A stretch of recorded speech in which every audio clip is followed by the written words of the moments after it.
Assalamualaikum warahmatullahi wabarakatuh. Kali ini kita akan jalan-jalan menyusuri jalur Pantura, Pantai Utara Jawa nih. Sembari kita mendengarkan ceramah dari Gus Baha. Monggo seperti apa pengajiannya? Iki penting ya, gue ngelatih tauhid. Ya napa nggih ngelatih napa tauhid. Setan itu kepinginnya wong itu gak berpikir. Sehingga terjadilah teori Tobiyah. Tobiyah itu alam ini wujud dengan dirinya sendiri. Kata dengan sendirinya sendiri itu diulang-ulang. Terus ditambahi rofahiyah, eling-eling. Rofahiyah itu urip mapan. Butuh kelon-kelon, butuh mangan-mangan, butuh turu-turu, butuh dugem-dugem. Karena orang ini sudah mendewakan hawa nafsu, sehingga kenyamanannya ya kelon, seks, turu, jagungan, semuanya seperti itu. Nah, ini yang dikritik orang tasawuf. Sebab itu awal kekafiran adalah rofahiyah, hidup poya-poya. Karena dengan poya-poya ini orang tidak pernah berpikir serius, akhirnya tidak menemukan Tuhan. Sampai akhirnya ono paham komunis, ateisme, nihilisme. Saya itu pernah ketemu orang ateisme, tanya saya gini, Pak Bah, saya ini cara berpikir ateis. Saya mau iman, kalau Anda bisa membuktikan Tuhan itu siapa? Lalu buktinya apa kalau ada Tuhan? Terus saya bilang gini, betul Anda ingin iman? Ya, katanya. Terus saya pakai teori mantek, karena saya dulu pernah belajar mantek. Kelirunya orang Islam, ini rumah Allah, memang ini serius ya ngaji. Memang syaratnya ngaji harus mengenalkan sama Allah. Inti ngaji adalah mengenalkan orang kepada Allah, ma'rifatul. Caranya adalah bin nadhari sahih, dengan pikiran sing sehat. Kamu betul ingin iman? Iya Bapak. Terus tak tanya, kalau ada rumah terbakar, kamu suka enggak ada orang yang bilang sebabnya kena konsleting listrik atau ada apa meledak, atau Anda suka bilang nggak ada sebabnya sama sekali? Oh seneng yang ada sebabnya, misalnya ya tadi kena konsleting listrik atau kompor terbakar dan sebagainya. Lalu kalau alam wujud ini kamu suka ada sebabnya apa tanpa sebab? Ya suka ada sebabnya sebetulnya saya. Nah, sebab itu oleh Islam dinamai Tuhan. Ini sebab ini oleh Islam dinamai. Sebab itu dalam ilmu mantek, sebenarnya ilmu mantek itu nggak kenal Allah, bahkan nggak pernah nyebut nama Allah. Saya ulang lagi ya, di ilmu mantek, ilmu logika yang diajarkan di pondok-pondok itu tidak pernah nyebut Allah. Yang disebut adalah alam ini rubah, alam ini makhluk. Kalau makhluk butuh kholik. Paham ya? Alam ini sudah akibat musabbab. Kalau akibat berarti butuh sebab. Yang sebab ini kita sebut musabbibul asbab. Dan sebab ini harus lebih dulu ketimbang yang disebabi. Sebab itu harus bersifat qadim. Dan kalau wujud ini butuh sebab wujud, maka wujud penyebab disebut wajib atau wujud superior atau wujud super. Kita sebut wajibil wujud. Paham ya? Sehingga wujud yang ada ini kita butuh sebab. Yaitu harus ada wujud yang superior, kita nambahi wajibil wujud. Nah, semua itu oleh Islam disebut Allah. Ya, semua itu oleh Islam. Tapi uniknya orang itu langsung iman. Betul ya orang itu. Nah kiai-kiai tidak menerangkan gitu Bapak. Sehingga saya nyari-nyari Allah itu siapa. Mulai dulu bilang kalau Allah itu faktor alam, saya iman. Itu kelirunya kita membalik logika. Dia mau iman, tapi dia nyaman dengan istilah Allah itu apa? Yang dikatakan Tuhan adalah penyebab dari semua ini. Mungkin Einstein bilang itu kausa prima, mungkin orang modern bilang apa saja. Paham sih belum maksudnya? Jadi akal itu harus menemukan itu pasti nggak nyebut Allah. Nah Islam yang mengatakan itu, coba sama cek saja. Ketika Allah mengenalkan dirinya, Iqra bismi rabbikal ladzi khalaq. Allah itu zat yang menciptakan. Khalaqal insana min 'alaq. Itu nggak pernah nyebut dirinya Allah. Ya Yuhannas wa'budu rabbakum. Rabbakum itu siapa? Alladzi khalaqakum walladzina min qablikum. Tuhanmu itu siapa? Yang menciptakan kamu, yang menciptakan orang sebelum kamu. Sebagian ayat, saya, kata Allah, nyembahlah saya. Saya itu siapa? Zat yang menciptakan langit. Nah kemudian sifat-sifat ini oleh Islam, yang punya sifat itu didamai. Tapi kelirunya kiai-kiai, kalau nerangkan langsung Allah, tentu PKI pikirannya Allah itu siapa? Padahal akal hanya punya rumus, alam ini butuh penyebab. Penyebab ini kita sebut musabbibul asbab atau kausa prima atau wajibil wujud. Yang Islam secara agama menamai itu Allah. Aja langsung Allah, nah langsung Allah mesti ditanyakan Allah itu siapa? Paham ya? Nah itu kelirunya kita. Kita juga ikut keliru dalam apa? Merekonstruksi apa? Bangunan apa tahu? Makanya di Quran tuh sering nyebutnya itu apa? Sifatnya dulu. Ini penting saya utarakan. Jadi ini penting sekali ya karena nanti sampean senajan to muridku, kalau muridnya Mbah Mun, muridnya Bapak, nganti muridnya Nabi, nanti ketemu mungkar nakir. Itu tidak bisa kecuali kamu punya kemapanan logika. Jadi taklid itu tidak bisa. Karena mungkar nakir itu kayak pegawai KPU, jadi nak takut itu tebak-tebakan. Betul. Jadi mungkar nakir itu misalnya Nabi Muhammad, dia tidak nyebut itu Nabi. Ma taqulu fi hadzal rajul. Jadi enggak ma taqulu fi hadzal. Yang diajarkan Mudin itu formalitas standar mungkin kompilasi hukum Islam atau apa itu sebetulnya nggak tahu saya. Kalau di Bukhari di Muslim malaikat muka nakir tanya gini, mataku fi hadzal rajul, bagaimana komentar kamu tentang hadzal rajul? Bukan Nabi ini tanya. Lelaki itu siapa? Padahal maksudnya lelaki itu adalah Rasulullah SAW. Tapi supaya pertanyaannya lebih sulit, coba kamu komentar lelaki itu siapa? Terus di situ di Bukhari diterangkan fa'amal munafik, fa'amal murtab.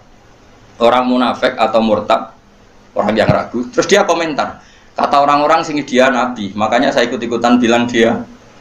Itu didefinisikan, dikategorikan orang munafik. Kalau cara ngomong, saya dengar-dengar kata orang dia nabi ya, saya ikut-ikutan bilang dia.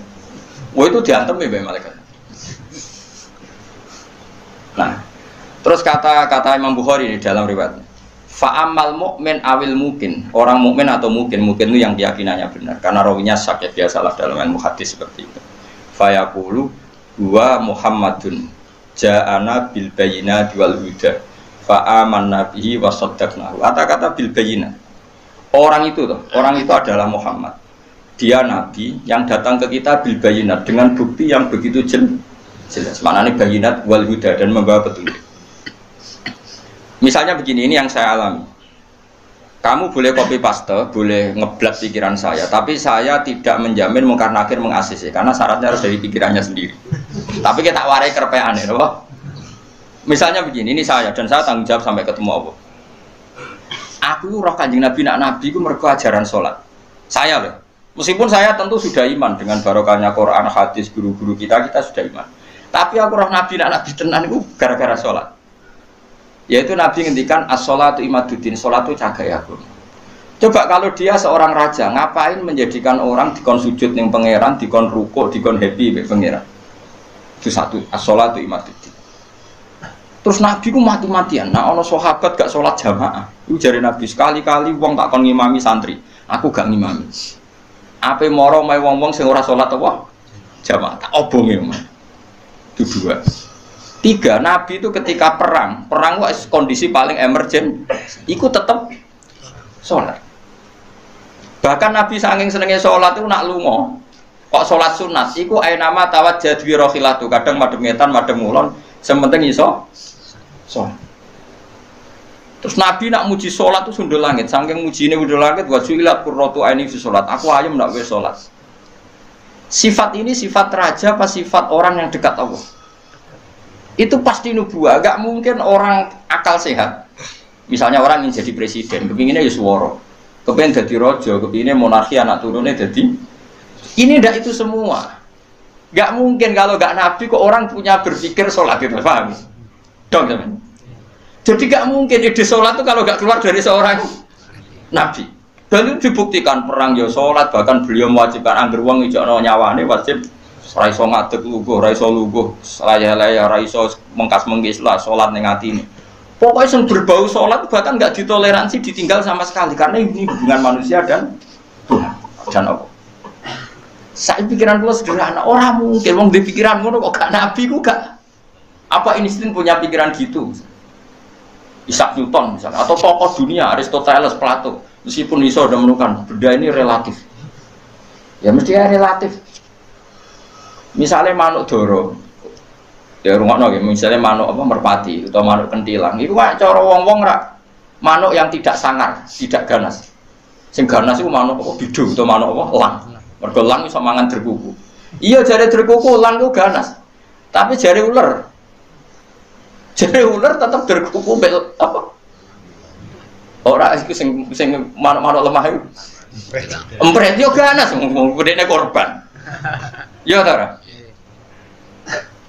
Lho lah iya, iku kan sesuatu nama pasti nisbi. Wedhus iku ora ganas dibanding macan. Tapi jare kuman-kuman ular-ular sing urip ning turi yo ganas wedhus perkara dipangan sak. Ya santung-untung ngene kok. Artinya apa? Insting pinter ngono iku aku ya iso maksud saya kok. Tapi Nabi ku unik idene iku salat. Terus pangeran iku buta seksi. Ben dadi seksine Nabi ku bahkan orientasine salat iku bojo. Mulane jare kula kudu utang jasa Ibnu Hajar Asqalani. Kena apa Nabi bojone akeh. Wong paling cangkem elek wong wedok. Lha iku bojone Nabi ku pirang-pirang, kudune kan mangkel. Wong jenenge ana marwah akeh kudune mangkel. Tapi terus ditakoki kenangane wek Nabi ya salat. Jare Aisyah, di bojo gandeng Nabi yo repot. Aku wis turu ning ngarepe, terlentang ngono yo tetep tinggal. Salat. Bojoku dhe kenangan wek kowe ngono ta ora? Artine Nabi ku gak main salat bojone sing dimaru wae ditakoki wong yo kenangane yo. Salat jare Aisyah, aku wis terlentang.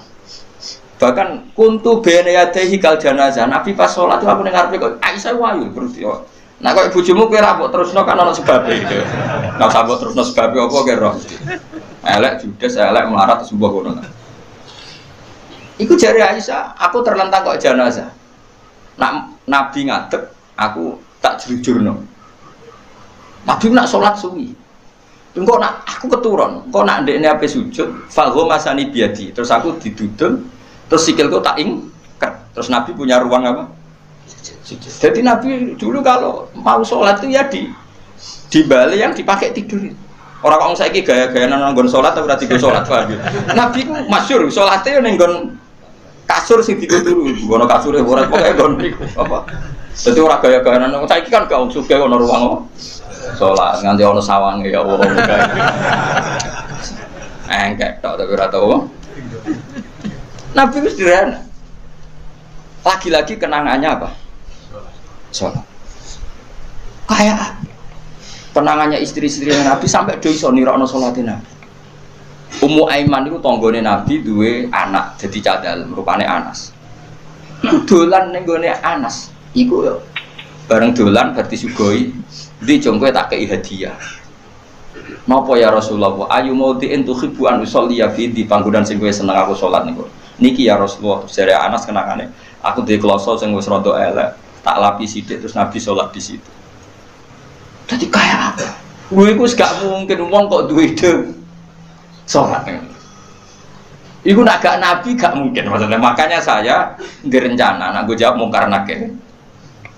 Hak sing kau pikiranem dhewe bukti nak Muhammad ku Nabi kok diantarane. Makanya gue ngerepek ya oleh ya ora pokok ini. Cuma saya tidak tahu apa mungkar nakir menerima. Kalau ngaos ikhya itu seperti umumnya ulama. Itu ada bab-bab tentang keriangan. Sebagian dibabkan di Al-Imbisat asik sama Allah, sebagian dibabkan Kitabul Iski wal Mahabbah wal Wujdi, ada yang baca wal Wujdi. Keasikan bersama Allah ini ceritanya banyak sekali. Termasuk wonten cerita Nabi Musa niku donga iku mboten enten udan, donga mati-matian niku mboten mandi. Mun salat hajat mun istisqa mboten. Niku Nabi Musa memenes saniki istisqa orderan tambah ra mandi. Istisqa saniki niku kiyaine ra di sawah, dijak istisqa rasa-rasa aku ra di sawah. Sing semangat istisqa sing sawahe ombo. Lah kula kiai politik wedi ra mandi mboten purun lho Gus. Ngaki-aki ora mandi wae. Dadi tok ora gelem. Karena ketika gak mandi ku ora kok terus wong darani akeh maksiat. Kiyaine sing ngobos sih. Padahal versi langit ora mandi mergo akeh sing maksiat. Tapi sing dohir kan ono kiyaine. Daripada darani ora mandi kula termasuk kiai yang enggak pernah sholat istisqa. Karena takut tersangka mboten mandi. Dan itu bagus mempertahankan harkat dan martabat itu bagus. Niku mun ijazah keng saya kula. Mboten krana gengsi, ini kan martabat. Karena kiai-kiai itu tahu Allah karena gawe udan niku mergo akeh maksiat. Tapi akhirnya Nabi Musa minta Mboten mandi. Mboten karena Nabi Musa kata Allah, inna fihim namaman. Nak kepengin dongane mandi, sing tukang adu-adu ditokno ke kelompok iku. Dari Nabi Musa, ya gampang kok Gusti. Namam itu siapa? Nanti saya usirnya. Jawabnya pangeran unik. Ya Musa, ini nahaitu to, ini anhan namimah. Wa aku numaman. Aku iku pangeran sing nyariatno wong ora oleh adu-adu. Lan aku nunjukno wong iku sapa berarti aku adu-adu. Jadi aku iki pangeran yang mengeramkan namimah adu-adu. Nah aku nunjukno sapa wong iku berarti aku adu-adu. Berarti buatan sakit orang raiso, nah itu raiso. Akhirnya solusinya apa? Solusinya wis ngene. Niki cerita Ihya tadi Gus Waf. Kan petui kawulaku wong ireng, bareh niku wong ireng. Temenku pokoke dirangno ireng, mestine ya elek ya wong ireng. Ireng ndak mboten ngerti kalau kriting napa mboten ngerti kok ireng ndak. Walhasil Nabi Musa ketemu niku Dun Aswad niku. Dengan nurnya Allah, Nabi Musa pirsa kalau itu bareh dengan nurnya Allah juga pirsa kalau itu Musa kalimullah. Itu diantara di Kitabul Mahabbah wal Iski. Itu dialeknya syariat itu kacau sekali. Kacaunya, saya diminta Allah supaya kamu berdoa supaya ada hujan. Ini kudungan ini kacau nih pol. Ya Allah, apa hujan angin sudah tidak nurut sama jenengan sehingga ada hujan? Apa engkau takut stok disingkoli tidak nurunkan hujan? Kacau semua, semuanya doanya itu kacau secara syariat. Tapi itu cara barah manja sama Allah. Faham Musa bibatsih di kitab-kitab Musa ingin jotos bar karena cara syariat salah. Tapi jawabnya Allah, ojo jotosi Musa, ojo taboki. Innahu yudhikuni fil yaumi salasa marrat. Ono sing innahu adhakani fil yaumi salasa marrat. Aku seneng mbek gaya dongane dekne iku seneng. Ora usah diterjemah bikin saya tertawa kenyamanan. Kalau hujan tidak turun karena mereka maksiat ya Allah, maksiatuhum la tadruka. Maksiat mereka itu tidak bahaya bagi engkau. Engkau itu zat sing la tadruka maksiatuhum. Engkau zat sing wong kabeh maksiat itu mboten ngefek. Kok jenengan pertimbangno apa ben wis. Jadi Ihya itu satu kitab yang nak ngebabno serius. Kulo nggih gumun mbek Imam Ghazali, cara kepanggih. Niku kulo ngaji mbek Habib Muhammad, bareng-bareng nggih ngaji ning Imam Ghazali. Itu kalau bikin bab kitabu misalnya fawaidin nikah. Wah, itu koyo-koyo nikah itu wajib karena dengan nikah ada turunan, ada generasi, ada penerus tauhid. Tapi bareng kitabu afatin nikah, koyo-koyo nikah itu haram. Padahal dikarang satu orang. Gara-gara nikah katut buju, gara-gara buju akhirnya pola, gara-gara anak. Wes rib. Dikarang satu orang. Ketika cerita kita fawaidil uzlah, seakan-akan uzlah itu wajib. Uzlah itu kapan? Ketika di mana-mana ada dosa. Saya kira apa dosa? Kalau nanti ketemu kanca kula Gus, nak ketemu ngayu, senengnya ketemu wong elek parah di. Lah terus kowe suci. Ya iya lho Gus, nak ketemu ngayu kan sahabat, padha ketemu wong elek ya ngenyek ku ya dosa. Kan sama kan ketemu wong ayu dosane sahabat, ketemu wong elek dosane ngenyek. Ribet kan? Ketemu wong sugih dosane tomak, ketemu wong melarat dosane nyepelek. No ribet kan? Ketemu Habib Muhammad takdim pas-pasannya jaluk ning swarga. Kan ya ribet. Wong takdim pas-pasannya kok jaluk ning swarga.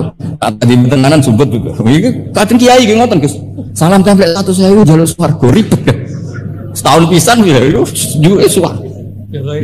Diri hisab bisa lho. Enggak terima sini Habib Muhammad ya ora trimo. Bukan ribet. Ya tapi misalnya dekne ra gelem hormat Habib iki luwih salah meneh kan. Dunia iku ribet. Sehingga penting uzlah. Tapi ketika Imam Ghazali ngarang Kitabul Afatil Uzlah, gara-gara uzlah gak ono taklimu umat Rasulullah Muhammad sallallahu alaihi wasallam, gak ono syiarul jamaah, gak syiarud din, gak ada syairullah. Wong nak uzlah kabeh iku ora ono kebaikan, ora ono kebenaran, anane maksiatullah. Jadi pas ngarang fawaidul uzlah kaya-kaya uzlah iku wajib, pas ngarang afatul uzlah kaya-kaya uzlah iku sekarang oleh satu orang. Ketika ngarang kita beroja, is koyok hubungan dengan Allah ku nyaman senyaman-nyamannya. Saking nyamannya rojak di situ itu Imam Ghazali cerita, nanti ketika di mahsyar itu ulama ditanya sama Allah, gimana kabar kalian? Saking udine ulama itu tiga dosa kula ngeluh semua. Tapi ada ulama sing ngendikan gini, nggih Gusti dosa kula kathah, tapi sing jelas boten enten dosa sirik.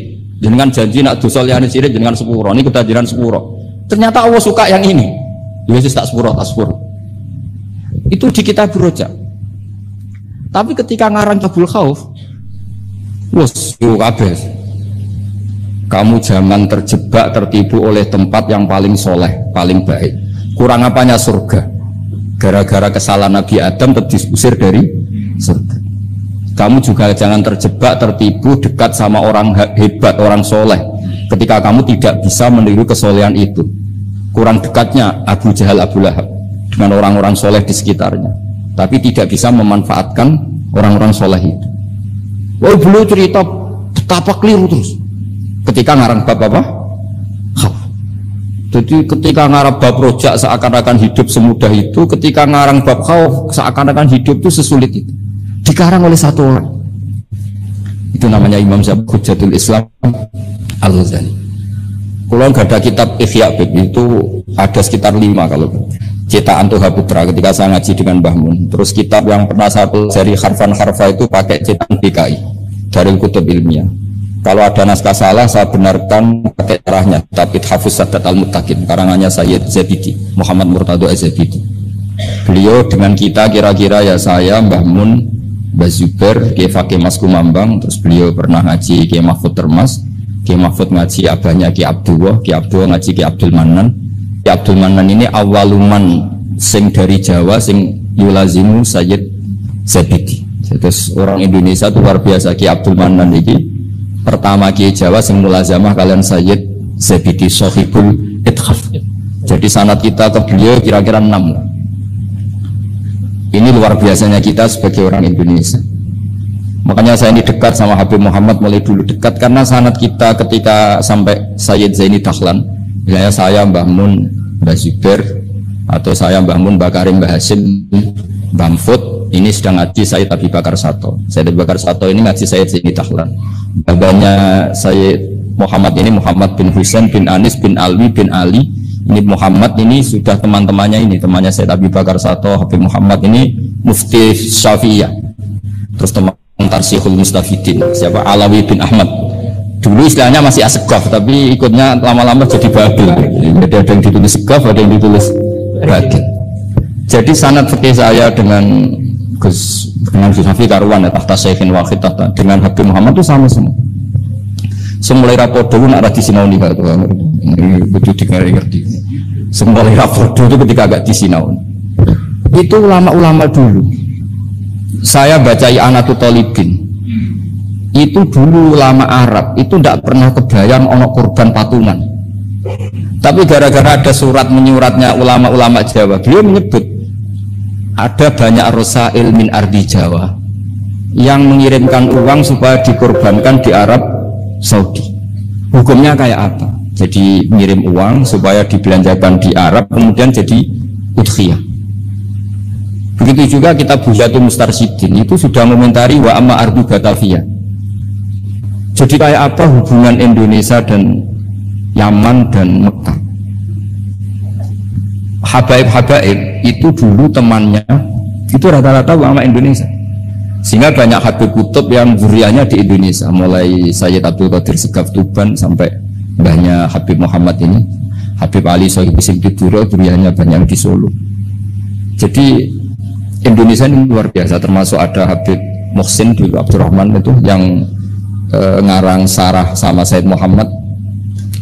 Itu banyak sekali yang ulama kita Palembang baik minal habaib maupun enggak yang akrab sekali dengan ulama-ulama di Mekah diam.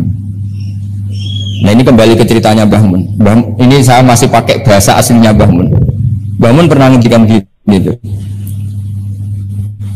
Di Spanyol itu boleh nggak? Spanyol dulu Andalusia itu pernah lama sekali jadi negara Islam dan itu melahirkan ulama-ulama top mulai Ibnu Malik, mulai Imam Qurtubi, mulai Imam Syatibi, itu semuanya jebolan Andalusia. Singkat cerita Islam teng Andalusia niku kalah. Sama masih ingat bahasane Mbah Mun ngeten Gus. Niki sekaligus ditasehaken. Tapi pangeran gak terima. Nak bumi sing dienggo sujud iku kalong. Allah nggak terima kalau bumi yang dipakai sujud itu terkurangi.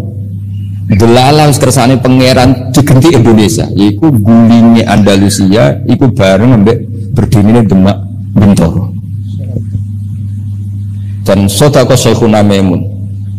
Ketika Indonesia banyak yang Islam itu bukan sekedar Islam kebanyakan kayak di negara-negara lain. Banyak ulama-ulama top sing saged ngarang kitab kados jayane Islam teng Andalusia. Wonten Syekh Nawawi Banten, wonten Syekh Mahfud At-Turmusi, wonten Syekh Muhammad Khotib Al-Minang Kabu, wonten Syekh Bakir Jogja, Syekh Nur Bakir, terus Abah Zubair ngarang Al-Qolaid Al-Uluyah, Gadah Takrirat Kata, Mbah Mun juga ada karangan banyak. Karena dari Mbah Mun sama masih ingat betul, Allah gak terima nak bumi sing dienggo sujud boleh krana gentine. Sing digawe gentine cara Mbah Mun niku Indonesia. Terus ini delok pola-pola Rabitatul Alam Al-Islami ketika istiftah hal-hal yang krusial kayak Tausiatul Mina, Tausiatul Matof. Sama ingat betul di antara yang ditanya itu Syekhina Kiai Haji bin Zubair. Itu mirip kalau ada kitab nih Gus Wafi, Qudhoyal Haji wal Umrah. Itu milik resmi Hayatul Ulia Wahabi. Itu ternyata di situ juga menyertakan fatwa-fatwa ulama dari Jawa, masuk merujuk Syekh Muhammad Khotib Al-Minangkabau, Syekh Nawawi Banten.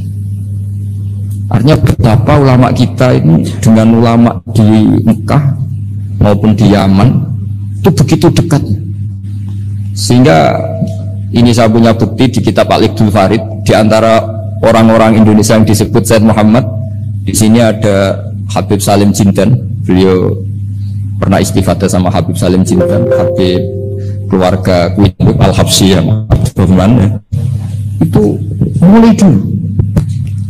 Sehingga kalau suwon santri-santri sing mriki akan Gus Wafi, kalau nate mriki ketika Mbah Mun dulu meresmikan pondok ini, saya datang ketika ada ijazah Thariqah Sadiliyah atau mriki kalau hormat mriki. Situ dirawuhi kalau nggak salah Pak Ganjar sama Gus Saiful Yusuf di situ. Pak Saiful Yusuf. Yai cerita madhab ya Sadiliyah. Sama masih ingat pernah didhawuhi Yai. Hak Wafi iku bejo. Mergo genteni Mbah Rozak dhisik sing gawa Sadiliyah ning kawasan Solo itu Mbah Rozak. Mbah Rozak. Tanah Abdul Qadir Al-Farid, Tanah Abu Ahmad Al-Jaludi, Tanah Ibrahim bin Sufyan, Tanah Mbah Rozak sing bin sini Abdullah bin Abdul Manan. Terus riyen Mbah Mahfud sing nekuni usul fikih. Terus Mbah Mahfud digenti Mbah Dimyati teng Budi Termas. Terus sing Thariqah Sadiliyah itu dibeto Mbah Abdul Razak. Terus kula suwun niki sanad musalsal saking guru-guru dan tidak pernah meninggalkan kitab. Gus Kamil nggih sak kamar kula banyak tahu tentang kitab I'anatul Thalibin, Ihya. Kula cek eling kula riyen sinau ana ngangge kitab Gus Kamil pancen gentosan. Riyen niku terus duka ya. Duka saking susah urip wis pundi kitab gentenan dhisik. Di kula niku eling kula niku ngangge kitab mengke tinggi Gus Sofur, kadang Gus Kamil damel kitab mengke kula damel. Ya apa iki. Gus saking malese tuku ora duwe dhuwit. Gus saking beline wong anggaran go tuku kitab boliyane niku mboten sing jelas udzon niku haram. Bismillahirrahmanirrahim. Serasa dijerak-jerak, sing jelas udzon niku haram. Tanah Abdul Qadir. Sipun resiko husnudzon kadang ya bodho, marwana kalau di husnudzon gitu. Tanah Ibrahim bin Sufyan. Tapi dulu itu kalau jeling gawe Gus Sofur, dhisik wong belajar i'anah setengah hafal. Kenapa setengah hafal? Karena ada basul masai. Ya ini wong alim alama. Niku nak musyawarah nggih dibantai tiyang kathah. Kula cek menangi Abah kersa Dias lajeng Gus. Karena ya ini dia cerdas tenan, tapi kadang-kadang cerdasnya wong dikalahno ambek selera. Kula cek eling debat. Sampean ndak harus ikut mazhab ini ya. Kepiting cara sampean halal wa haram? Umumnya wong. Haram kan apa ya halal? Polling ndak usah benar apa salah, polling saja. Halal wa haram? Umum. Halal kan? Kemudian halal alasannya apa? Ketika orang yang bilang halal ditakoki, yuyu hukumnya piye? Mesti nguling haram. Mergo yuyu ku amfibi. Tapi alasan yang sama kan ada di kepiting. Yuyu haram kan nggak masalah, cilik. Tapi nak kepiting haram kan eman-eman. Padahal ketika ngaramno yuyu alasannya amfibi kan. Kalau alasannya amfibi berarti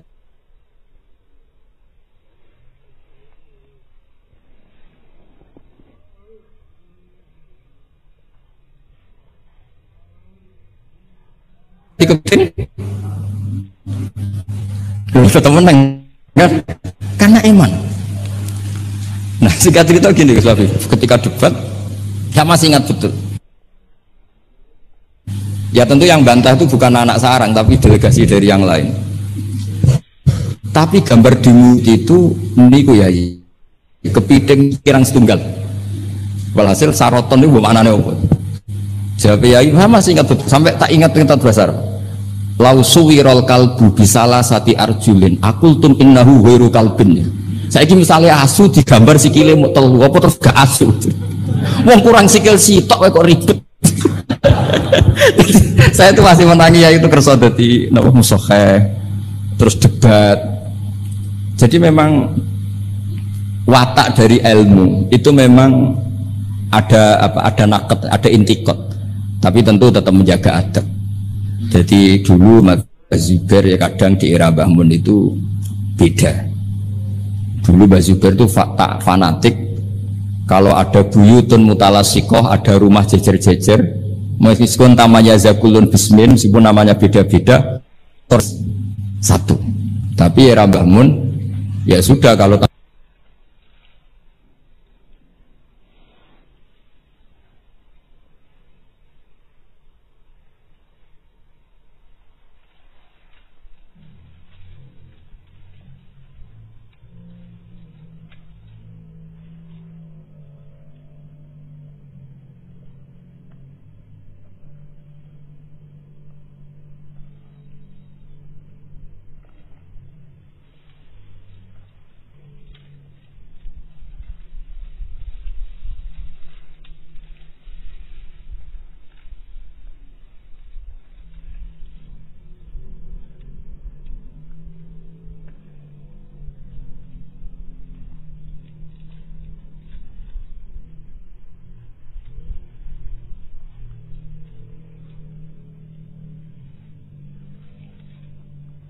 ingin negara ini harus dipimpin orang soleh, sehingga Al-Adarisa yang dibangga-banggakan Mbah Mun itu orang mimpin Maroko.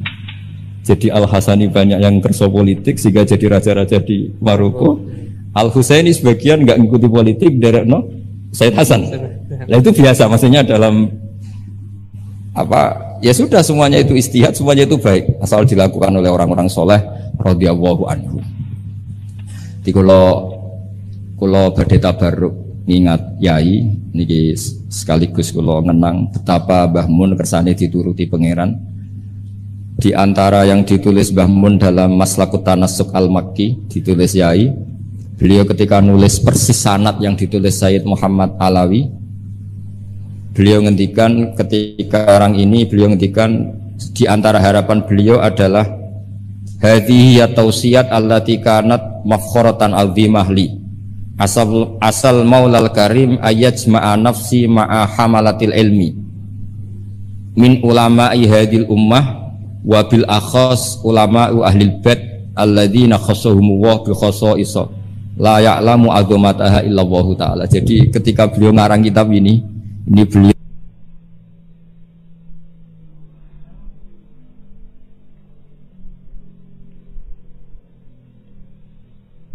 sesuai penanggalan yang ditulis beliau itu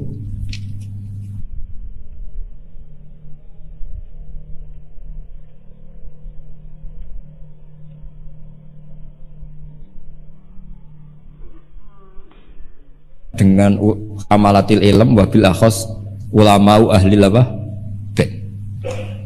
dan ternyata betul beliau ditakdir wafat di Mekah dan bukan sekedar di Ma'la tapi Ma'la yang dekat Abu Ya Said Muhammad. Sama masih ingat didawi Said Ahmad coro jawane maknane nak sekedar ning Ma'la iku akeh.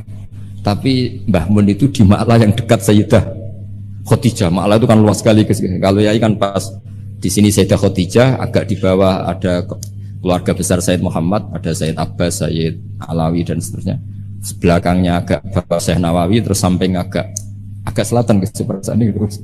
Pokoknya agak itu Bang.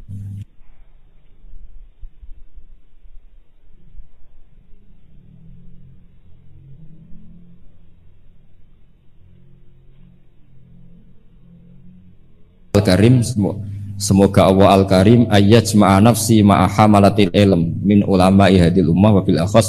Beliau ingin sama ulama ahlil bait alladzina khassahumullah bi khassaisa la ya'lamu azamata illa Allah subhanahu wa ta'ala. Terus ini keinginan beliau, kitab ini ditulis lama sekali.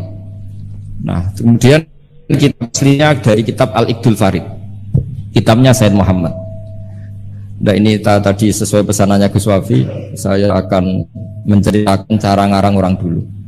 Jadi ini yang kitab ini tak nomerin, ini nomor yang menjadi di kitabnya Mbah Mun.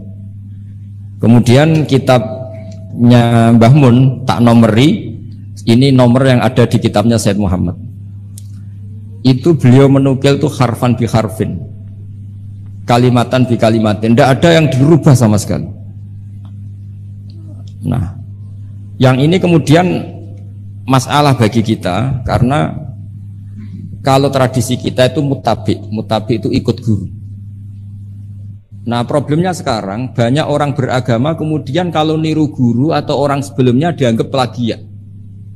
Akhirnya banyak pakar Islam sekarang yang memaksakan punya pendapat sementing beda, memang aturannya kalau anut malah salah, dianggap plagiat.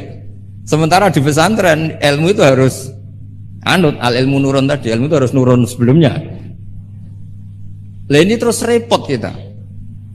Makanya kita yang saya kan sering kumpul orang kampus, itu menjelaskan ke orang kampus itu bingung. Karena mereka inginnya di Islam itu ada pembaharuan, sementara kita inginnya itu mutabi. Jadi ini PR Gus ya, PR bagi saya, Habib Muhammad, semuanya.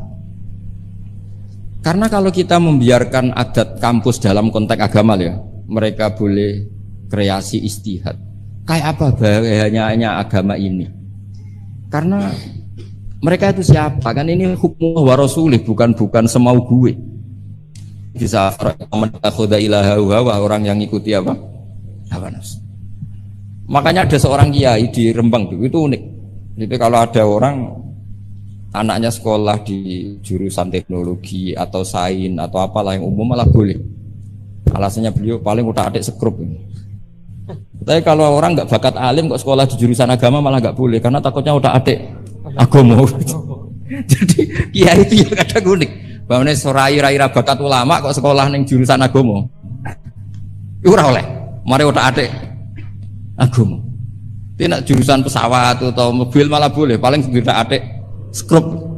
Ini kata kiai itu loh, bukan kata saya. Dulu saya ya eskal, kok bisa begitu. Tapi setelah ngaji itu menjadi tahu memang perbedaan ekstrim kita adalah kalau di kampus itu ilmu itu harus ditemukan sendiri. Kalau niru itu plagiat. Di pondok kalau niru itu mubtadi, bukan muttabi. Akhirnya ribet.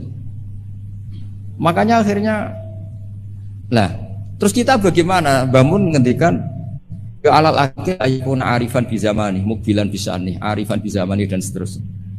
Ya sudah materinya sama tapi dikemas yang beda. Nah ini yang kenangan saya sama Mbah Mun. Mbah Mun tuh kalau nerangkan tauhid aslul wujud itu pakai kitab Husnul Hamidiyah Gus Wafi itu sama Yai masih digambar, sama saya ingat betul di kitab Husnul Hamidiyah itu ada gambar piramida. Dia digambar.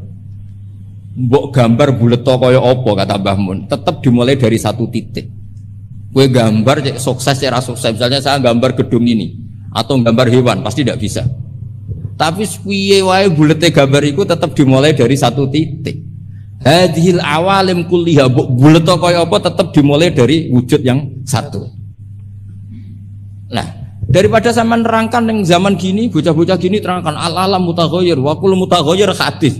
Wal hadis la mudamin muhdis. Wis mesti ra paham. Iso-iso mutaghayyir malah. Itu Mbah Mun dengan mudahnya kitab Husnul Hamidiyah itu kitab yang bisa menjelaskan itu. Ya digambar di kitab itu digambar, ada gambarnya. Yang pelajaran dualia gitu, sing Husnul Hamidiyah. Itu di gambar tuh banyak sekali. Tapi kata yang ngarang itu hadhi surah banyak seperti ini dimulai dari satu titik. Lah titik ini namanya nuqtatil wujud. Imam Amudi itu jadi wali itu bukan karena khusyuk, karena dia ahli matematika. Itu imam yang didolakan Syekh Mahfud At-Turmusi. Imam Amudi itu ahli matematika, dia jadi wali kan ahli matematika, dia pakar usul fikih. Ketika dia di surga, ini kasusnya para wali. Ketika mau masuk surga bersama Allah, kamu jangan ke surga dulu. Malaikat-malaikat saya ajari matematika. Malaikat 100 sekolah itu disuruh belajar matematika saya. Karena memang ditanya, bukan kamu itu siapa? Saya ini guru tauhid. Sama malaikat protes kan dikomplain. Masa ditanya enggak jawab sama Allah? Silahkan kalian mendengar cara dia mengajarkan tauhid. Malaikat yang ngurung citra nisbatus naini wassalasa wal arba ila nani hayatalah minal uluf terus itu sama nisbatnya kanisbatis naini ilal wahid. Artinya kullul adat jumlahnya berapa nisbatuhu ilal wahid adalah far'un. Bu adat loro ya nisbah ilal wahid far'un 10.000 tetap asal usulnya satu. Bu alam bulet kaya apa? Mulai ana sing Habib ra Habib, mulai macam-macam ngeten iki. Ana sing ngaji niat golek ilmu, ana sing penting ra nang omah. Mulai semua ana sing golek ngaji awale ora kepengin paham Gus. Delok Kiai barokah, seribet kan Gus. Awale ora kepengin paham. Kok delok Habib Muhammad barokah. Gak penting paham. Mulane ngajine semua delok. Kalau ajane ya pe gelo tapi yo piye Gus pancen. Wong hadise man ro'ani wa man ro'ani. Dakolal jannah.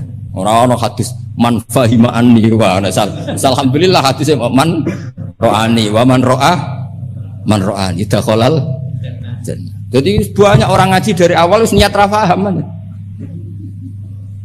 Itu Imam Amudi nerangno malaikat. Malaikatnya gedeg-gedeg. Betul juga. Jadi lah itu namanya ajarannya sama, yaitu mau menerangkan tauhid. Tapi banyak ulama yang punya cara gimana lebih mudah difaham. Jadi nggak mungkin alam seruat ini sebanyak ini nggak dimulai dari satu.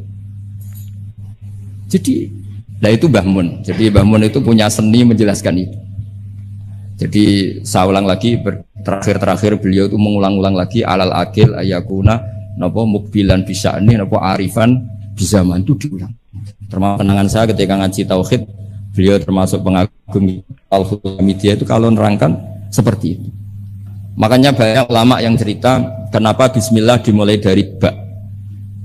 Rata-rata ulama memberi penjelasan semua Quran itu makna jameknya ada di Fatihah. Fatihah di bismillah, bismillah di ba-nya yaitu bi kana makana wa bi yakunu ma yakun. Karena di ba ini ada nuqtatil wujud. Semuanya dimulai dari satu titik. Jadi ku wujudun wahid yaitu nggak ada lagi kecuali Allah Subhanahu wa Ta'ala. Terus ini cerita revolusinya Mbah Mun, Mbah Zubair dan beberapa masyayikh untuk menjadi ilmu ini lebih mudah. Makanya saya pesen oke lah kita karena bawaan anak sekarang mungkin kita agak kesi atau agak apa. Tapi saya mohon ikuti ulama-ulama dulu. Kayak Mbah Mun, kayak Mbah Zubair tadi tetap menerangkan tauhid. Tapi daripada sampean tetap menjual al-alam mutaghayyir wa kullu mutaghayyir hadis la budda min muhdis. Wis sing krungu yo ora paham kadang muni amin ribet kan. Semendingan gambar mbok apapun ruwete tetap dimulai dari satu. Wa amal qurabu anapun ta pira-pira taqarrub qurba ilallah. Gawe amalan sing dadekno para Allah. Iku famin umuril akhirat mongko iku setengah saking urusan akhirat. Berkali zuhuri samrotiha krono pertelane buahe ikilah al-Qur'an. Kayak paparek wis pengiran. Kata sujud wasjud waktari. Fiha di zuhuri samrotiha krono pertelane nampake buahe al-Qur'an atau al-Qurbah fiha ing dalam akhirat. Wa inna daral akhirat lan sak temne omah akhirat. Mana nih cita-cita wa inna dara lan saat meneh omah al akhirat kang akhir. Mana nih jengben lahia yang tina iku utawi darul akhirat iku al hayawan iku omah sing dadi kewan. Mana nih dadi Kedarani hewan itu mergo urip. Hayawan saking kata hayat ditambahi alif nun, hayawan manane barang sing urip. Di makna hayati, karena gue maknane barang sing urip. Akhirat iku sing hakikat kehidupan.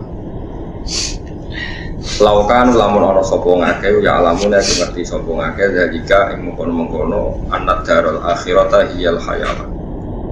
Umpama wong ngerti pentingnya akhirat, dunia ora penting, maaf baru mongko ora bakal menangno sapa wong.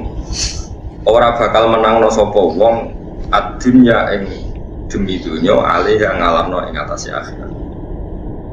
Umpama wong iku sadar mesti ra bakal menangno dunia ngalahno akhirat. Meniki bahasane iku benten kalian wingi ya. Kula terangno mawon ya, sing iki kan dino. Terus ngeten ya. Kula terangno ilmu hakikat, makanya gelem ra gelem niki kedah diterangno nganggo ilmu hakikat. Saiki sampean urip ta masih saiki to pas do ngaji jalal. Urip yakin. Yakin. Iku keliru ilmune sampean berarti ilmu syariat.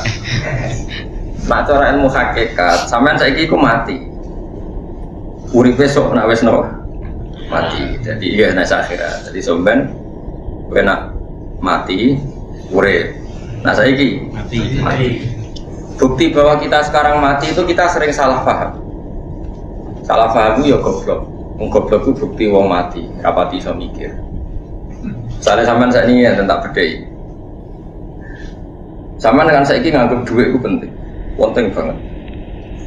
Sampeyan ning akhirat itu ora butuh dhuwit. Ngerti ora dhuwit ora penting ngenteni ning akhirat. Mulane Kanjeng Nabi nak nerangno ilmu hakikat itu unik. Itu masyhur riwayat saking para wali, para ulama ya tentu musalsalah ganti to Kanjeng Nabi. Kanjeng Nabi ngumpamakno ngeten. Anna sunyamun wa idamatu intab. Maknane iki annasu te pira-pira manusa iku niyamun hakikate mau turu. Saiki sampeyan turu, manane turu iku ora pati sadar. Wa idamatu intabahu nalikane mati niku tangi. Contoh gampang ngeten ya, sampeyan ning donya nganggep dhuwit penting, pengaruh penting, kenal bupati penting, jabi tonggo penting. Ternyata sampeyan ning akhirat sing paling penting ya sujud ning donya. Jika terus kowe getun, ya Allah zaman ning donya gara-gara rasa-rasa gak tahajud. Gara-gara rasa-rasa aku gak sholat. Ternyata ning akhirat sing penting itu sholat. Mergo dhuwit ora penting, pengaruh ora penting. Umat kok santri kok sampean bareng blas gak penting. Suara kula ra diwajibno mulang wong alim wajib mulang, moh mulang. Berhubung wajib wis kepeksa napa dilakoni. Mungkin kalau wacana takbir karena ini penting. Kemarin saya ngaji di Naruan di rumah saya yang Rebunan itu kalau terang. Jimben sampai naik mati wis le Quran ngeten. Laqad kunta fi ghaflatin min hada fakashafna anka ghita'aka fabasarukal yauma hadi. Setiap orang yang mati, apalagi orang fasik, orang kafir itu digawe pangeran ini. Jonggo dhisik lali sangka peristiwa akhirat iki. Saiki kabeh tak buka fakashafna angka ghita'aka. Saiki tutup-tutup wis tak buka. Fabasaruka mongko te peninggal sira al yauma ing dalem iki dina hadidun dadi cerdas dadi tajem. Karena setelah kamu di akhirat eling tenan ternyata ketika kita di dunia itu mengigau ke alam yalbathu illa sa'atam minnahar. Bukti bahwa kita salah itu gini ya. Misalnya gue kenal Obama itu bangga, kenal Presiden Amerika bangga, kenal duta besar bangga. Jebule hakikat itu semua gak penting dengan akhirat. Yang penting adalah gue ngusap cahayatim terus gue sedekoi, gue sujud gue pangeran gue nikmati, gue ngaji ngene iki gue syukuri. Hal-hal sing zaman ning donya mbok anggap ora penting, ternyata penting. Kadang keliru lagi gini, ono kiai ikhlas di musola panjang barani kiai cilik.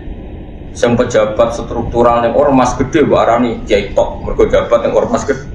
Jebule iku ning akhirat potokan sing banyak kiai cilik iso nyafaati kowe. Kiai oleh dendam ning akhirat. Pas kau nyafaati kowe ora gelem moh to barani kiai cilik. Lho dendam itu diolehno pangeran. Mulane kowe jogeman nganyak kiai cilik. Iso wae gede itu. Ngoko kata rubba asa akhbaro madfu'in bil abwab law aksama ala Allah la akhbaro. Dari kanjeng Nabi akeh zaman ing dunya wong sawangane kedual-dual rambute pakaiane compang-camping tapi umpama sumpah atas nama Allah mesti Allah nyembah dia. Sing masyhur disebut jenenge Uwais napa? Al-Qarni. Uwais Al-Qarni ora tau Jumatan. Mergo ora duwe pakaian sing cukup kanggo nutupi aurat go berangkat Jumat. Mergo dene rawani diklambi loro. Nah diklambi loro kuwatire dene ana wong ra diklambi dene dihisab mergo luweh kok ora dikek. Ben dekne klambine ra bebas hisab nganggo sitok tok. Muga subat tetep halal mergo nutupi aurat. Lah anak loro luweh kena hisab. Mangan yang ngono, dekne mau sedina mangan sing nak mangan mati. Nah iku umpama haram ya halal mergo darurat. Nak luweh kok iku kena. Kira usah jajan. Orang terus do jajan mati dhewe-dhewe kok. Goblok ya nang jajan. Wong kowe ora wis alkohol. Tak jamin ke jajalah tetep rawali. Tetep jenenge frustasi. Jadi wong iku nak ra kelase dipeksa napa? Ya wong nak ra kelase mau cerita ae bahwa kita mencintai orang apa saleh. Tapi ora usah tiru. Paham nggih nek ora bakat. Misalnya kowe misalnya seneng Gus Bah, ujul aku nih, tapi niru ngali, malah ora hati. Niru es lucune guyode ngono, ora usah niru ngali, malah ora kabeh. Dadak ngapalo Quran se, ngapalo Alfiyah, Sinawi Anatut. Talibna ra kok bergolek dhuwit, malah bojomu nyanyi malah. Malah bencana besar. Wong ora kapasitasé ora usah. Kaya kula ngidolana Kanjeng Nabi, tapi nek sing berat-berat nggih boten niku. Tahajud orang rakaat. Terus sampai delok sikilmu urung nempoh terus. Didelok meneh urung nempoh terus. Ora usah ngono. Kula nak tahajud orang rakaat terus dongaku nek Kanjeng Nabi sae idola muga Sayyidul Qaul. Nggih pantes mawon salat nganti ngono. Lah kula boten akramul nggih kan nganti ngono. Nggih boten usah. Kula boten akramul. Ya kepen sing akramul khalqi salat nganti ngono. Lah kula boten nggih ngaten-ngaten mawon. Iku sing bener paham nggih. Jadi wong sadar nopo kapasitas. Ora usah niru wis Al-Qur'an. Sementing aja niru Firaun ngono wae. Mungkin kalau wacana mau takbir itu saya tulis sengaja, saya bacakan konsisteknya. Abdul Qasim Al-Junaidi itu siapa yang nggak kenal dia? Orang paling populer di dunia tasawuf. Namanya Abdul Qasim Al-Junaidi. Sehingga jadi definisi ahli sunnah dalam konteks modern, ya konteks kekinian, konteks yang sausi Imam Syafi'i umum disebut modern. Bukan modern sing ala kita. Ciri utama ahli sunnah di zaman akhir itu dalam akidah anut Nabuten Abdul Hasan Al-Asy'ari ya anut Abu Mansur Al-Maturidi. Dalam fikih mengikuti salah satu madzhab 4. Ini Abu Hanifah, Imam Malik atau Imam Syafi'i atau Ahmad bin Hanbal. Dalam tasawuf mengikuti salah satu madzhab yang dianut Abdul Qasim Al-Junaidi atau Imam Sinten Ghazali. Itu mengapa menjadi definisi begitu? Karena dulu ngene-ngene ini wadah ormas yang tentang firqah teng Arab kata sing tentang. Iku takrif apa Nabi atau ngendikan. Kamu itu tidak usah terjebak dengan omongan mereka bahwa Nabi tidak pernah ngendikan definisi Ahlus Sunnah Jamaah seperti itu. Ya tentu Nabi tidak akan ngendikan seperti itu. Zaman Nabi kan belum ada Imam Ghazali, belum ada Abdul Qasim Al-Junaidi. Tapi kita percaya dengan definisi seperti itu karena kita tetap percaya ahli sunnah adalah orang yang kata Rasulullah ma'ana alihil yauma wa ashabi, orang yang mengikuti perilaku saya dan mengikuti para sahabat saya. Itu teks yang dikatakan. Lalu kenapa kita menyebut imam-imam kita, sanad-sanad kita? Karena kalau kita tidak menyebut, pertanyaannya adalah kamu kok tahu kalau sahabat melakukan itu kata siapa? Kata guru saya, kan kamu tidak bisa langsung mengatakan kata Nabi. Ya Nabi rawimu sopo, Imam Bukhari. Imam Bukhari itu sopo, murid Imam Syafi'i. Imam Bukhari itu periodenya setelah Imam Syafi'i. Saya hafal sanadnya Imam Bukhari sampai Rasulullah. Saya punya sanad saya sampai Imam Bukhari. Sehingga kita mau tidak mau harus nyebut ulama. Misalnya kita takoi, perang Amerika, kok orang Amerika ono delok ning TV. Wong TV buat ada sanad kok Imam Syafi'i. Pak roh, nak ketua DPR tersangka jari sopo, jari TV. Sanatem kok di TV. Kowe ra iso, roh dhewe. Ora mungkin kowe roh KPK pas sidang. Saya kira takut Nabi dawuh ngene, ora usah ulama, Nabi langsung kowe kok ora Nabi dawuh ngono. Kayak muni liwat ngipi kok Dimas Kanjeng. Gelem ra gelem kayak kudu nyebut guru, mulane ana tradisi nyebut sanad, disebut nyebut ulama. Tapi santri-santri saiki yo kadang goblok, ana wong ngomong ngono. Enggak ada ulama yang penting Nabi, ulama itu bisa salah, kalau Nabi ya bisa salah. Lah kok ora Nabi ra tau salah dari sapa? Jare ulama, lho kok jare ulama, jare ora percaya. Anak goblok kok nemen-nemen. Goblok aja. Wong gumun kok modern. Goblok kok nganti ngono piye sanate. Makanya masyhur dalam ilmu thariqah, ilmu hakikat, masyhur itu pepatah. Laula murabbi lama arafna rabbi, walau ulama lama arafnal anbiya. Laula murabbi umpama ora ana sing didik aku, lama arafna rabbi. Tentu kita tidak ngerti pangeranku iku kita ora pangeran ana sing mu. Kowe ra iso misale rukun ora pangeran langsung roh ra iso diwari gune. Nek pangeran iku wujud idam dikenal gune terus suwe engkek wis usul. Iku mau engkek ngono tok hakikate liwat kowe ora kanjeng Nabi mergo aku. Sare kula murid Mbah Mun murid Mbah Siber murid Mbah Fakih Mas Kumambang, Mbah Fakih Mas Kumambang murid Mbah Mahfud Termas. Mbah Mahfud Termas itu murid Sayyid Abi Bakar Sato sing aran Yanatul Talibin, murid Sayyid Utsman Sayyid Zaini Dahlan, Sayyid Zaini Dahlan murid Sayyid Utsman Ad-Dimyati terus nganti ke Imam Syafi'i. Imam Syafi'i gampang, Imam Syafi'i murid Imam Malik di guru jenenge Ibnu Syihab Az-Zuhri, Ibnu Syihab di guru jenenge Imam Nafi' di guru jenenge Abdullah bin Umar menanggah di Nabi Muhammad sallallahu alaihi wasallam. Kowe kudu hafal sana. Karena rapal yo nempel, pokoknya jadi Gus Pak ngono. Lah sing gampang. Kowe napa? Sono ahli deh, takok wae angel lho. Tapi kamu mau, nah sehingga karena nanti klaim tentang Nabi itu bias, bikinlah kriteria siapa yang sanadnya paling akurat tentang tauhid. Kita menyebut Abu siapa? Abdul Hasan Al-Asy'ari sama Abu Mansur Al-Maturidi. Siapa yang paling akurat dalam sanad dan mutasawuf? Kita menyebut Abdul Qasim Al-Junaidi dengan Imam Ghazali. Siapa yang paling akurat dalam sanad fikih?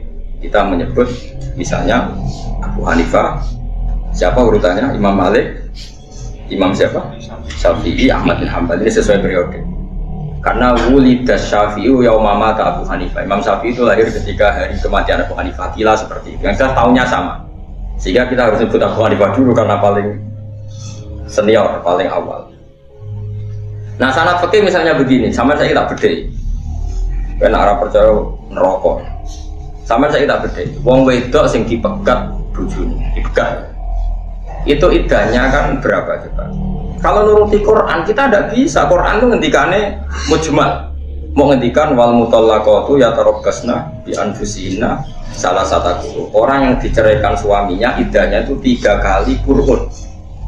Enggak hanya 3 kali Qur'an. Kemudian Abu Hanifah berpendapat Qur'an itu suci. Sore Imam Syafi'i Qur'an itu haid. Sing sitok muni 3 kali putaran masa haid, sing sitok 3 kali putaran mata suci. Dan trennya sama, kalau 3 kali putaran suci ya berarti sama dengan 3 kali putaran haid. Sebenarnya polanya sama ya, kisarannya 3 bulan, 3 bulan setengah. Karena 1 bulan perempuan rata-rata ya haid, dia suci. Kalau haidnya 6 hari berarti sucinya 24 hari. Nah, oke, pertanyaannya adalah, iya itu yang haid. Terus kamu terus mentang-mentang tanpa guru ngomongin ya, bagaimana tidak terjemah? Kata Allah, yang penting kalau asal diceraikan suaminya, idahnya itu 3 kali masa suci atau masa haid. Ya tadi yang khilafnya tadi ya, atau kebalik tadi yang khilafnya Syafi'i dan Abu Hanifah. Imam Syafi'i mengatakan 3 kali masa suci, Abu Hanifah haid. Itu dibolak-balik sama sebetulnya karena ya sama lah kira-kira. Makanya tawala-wali mirip. Khilafnya itu lafzi dalam bahasa. Oke lah itu, sampai tak perlu detail. Pertanyaannya adalah, iya kalau haid, kalau perempuan tadi sudah ada haid, misalnya wanita hamil itu haid dalam yang wajar saja, tidak haid. Akhirnya kita tahu ternyata itu tidak memasukkan mutallaqat yang dicerai tapi posisi hamil. Akhirnya yang posisi hamil nggak ikut ayat tadi tapi ikut wa ulatul ahmali ajaluhunna ayyatuna hamlahu. Bagi yang hamil idahnya adalah melahirkan. Oke. Lalu orang berpikir begini, kalau yang iddah dengan haid, trennya kan 3 bulan setengah, gitu kan? Oke, kalau 3 kali masa suci atau masa haid, trennya berapa kali? 3 bulan sampai 4 apa? Bulan. Gitu, kalau 1 bulan kan ngalami haid, ngalami suci. Oke. Kalau hamil berarti dia iddah berapa bulan? Mulai atau ngaji, ora mesti kan. Nak diceraikannya hamil 4 bulan pertama, berarti iddah 5 bulan. Tapi nak saiki diceraikan pas ke-9, iddah hari. Lah ini yang menjadi misteri. Terus akhirnya ada debat kusir antara para sahabat. Tidak mungkin kalau didono sanad itu Imam Syafi'i. Debat kusirnya begini, pernah ada satu kejadian, itu kan berarti sahabat itu wongnya cerdas-cerdas, mau dididik Nabi, tak didik aku ya orang yang cerdas, mau dididik Nabi, cuma jumlahnya tidak signifikan, Pak. Kebetulan ini tak ceritanya fikih, aku mau ngaji tasawuf banyak lah. Ini saya memang dulu sebenarnya saya itu spesialis fikih. Bos ada ujung-ujung wong dari itu supaya alim tafsir, jadi kalau juga kecewa karena rian kalau ngaji fikih ya tenanan. Nih, kalau balik malah. Kalau misalnya trennya salah satu kuro kan 3 bulan atau 3 bulan setengah atau 4 bulan ya, lihat apa jumlah bulannya. Tapi kalau jumlah harinya sebetulnya trennya 90 hari. Tapi kalau jumlah bulannya bisa 4 bulan, bisa karena jumlah bulan tuh bodoh nih. Ini udah tak parahi Kang, sekali-kali mikir detail. Ya misalnya contohnya Sri ya, orang Zainab mari sakalan. Saya ini bilang apa? Juli, yakin ya? Saya ini Sri haid tanggal piro sesuk tanggal 25, haid tanggal 25. Nak santri sing goblok, orang biasa detail. Kau kagian utang, bukan kagian masalah, orang. Nah, oleh meneng ini dong. Gus Sri haid bulan Juli. Oke, haid bulan Juli. Berarti nak haid rata-rata kan 6 hari. Besok tanggal berapa? 25. Terus awal Agustus, Juli Agustus ya? Apa? Suci. Barang suci tanggal berapa, kalau 6 hari berarti tanggal 2, anggapnya tanggal 2 Agustus suci. Aqallut tuhri kan 15 hari. Berarti aqallut tuhri 15 hari. Kalau 15 hari berarti tanggal 17 Agustus haid lagi. Tapi itu jarang terjadi karena rata-rata haid itu 6 hari. Berarti aqallut tuhri rata-rata 24 hari. Coba sekarang kalau tanggal 2 apa tadi? Agustus dia suci ditambah 24. 26 baru haid lagi. 2 haid lagi Agustus, September baru tanggal 2 suci lagi. Berarti sudah berapa kali ngalami? Haid, suci, haid. Sudah ngalami berapa bulan tadi? Juli, Agustus, September. Terus kue berhubung santri rapat sikakan mikir, pokoknya 3 bulan nih bos, 3 bulan mbahmu wong Juline untuk guri. Paham tak maksud? Akhirnya kiai-kiai sing biasa cerdas kados kula melok goblok. Pokoknya idal nak 3 bulan 4 bulan. Kadang ana kiai sing rada cerdas, sing tegas to Gus. Maksude ku kira. Ya nak ulanane ngono tapi nak dinane padha. Paham tak maksud? Paham lho maksud? Nak dihitung bulan ya mau mulai Juli, Agustus, September. Engko iso wae nanti Oktober, terus uang muni patang sasi. Padahal hakikate Juli ning ngicipi go guri, September ning ngicipi go ngarep. Paham kalau maksud? Jadi jumlah harinya sama, tapi jumlah bulannya dikatakan 3 bulan atau 4. Ayo mikir, aja senengane dijajani swarga, paham ya? Nah, iku waktu gale kula ndek anak, kula nyotokno anak kula mergo sing roh takhir. Anak kula jenenge Hasan lahir 6 Desember 2006. Terus pas 2007 tanggal loro itu berarti lagi berang dina umure. Tadi Desember tanggal 6. Berarti 24 ditambah 2 berarti lagi 26 hari. Padahal wis ganti tahun. Wong liya mau takok ngene, anak lahir tanggal berapa, Mas? 2006. Saya kira 2007 ora wis setahun mbahmu lagi. Paham? Ini contoh nih. Ojo tenanan iki ra guyon. Ya anak kula lahirnya Desember 2006 tanggal 6 berarti melok 2006 dinten 24 dino bareng tanggal loro 2017 kalau takoki mbok pernah sopo wis ana lahir tahun piro 2006 masa iki wis setahun bayangannya wis tahun wis melayu padahal baru 26 hari aku bolak-balik dibantah kiai sing ora tau sinau ku salah satu kurang piro kata kurang tolong ulang pokoknya tolong ulang tolong khetan atau tolong suci lah ya piro ya tolong ulang cek 4 wulan cek 5 wulan wis kon delok tren sing tegas mbahmu iki ra iso tegas hukum ini ra iso tegas alhamdulillahirabbil alamin satu kajian sudah kita ikuti bersama sangat luar biasa sekali apa yang disampaikan oleh Gus Mahadi. Semoga bisa memberikan manfaat buat kita semua. Assalamualaikum warahmatullahi wabarakatuh.